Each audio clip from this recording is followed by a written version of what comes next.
আমি গিয়েছিলাম, আমি কিছুদিন আগে,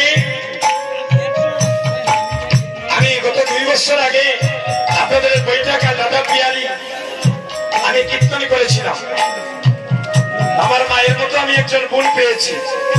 আমি গতকালকে অধিবাসে বলেছিলাম, এই যে আমার বাগনি বসা বাগনা বইছে তারা, হ্যাঁ আমি তাদের ঋণ কখনো শোধ করতে পারবো না দাদা, বিশ্বাস করে আমাকে এতটাই ভালোবাসে। আচ্ছা আচ্ছা, আমার একজন দাদা বিকাশ দাস 500 টাকা দিলি,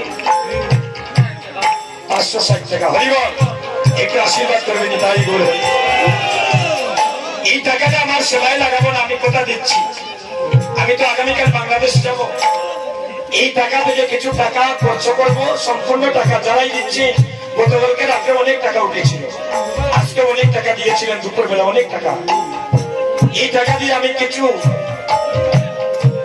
জিনিস কিনিয়া ফলমূল কিনে গোবিন্দকে একটা ভোগ দেব, আর আপনাদের সবার জন্য ভগবানের কাছে একটু প্রার্থনা করব।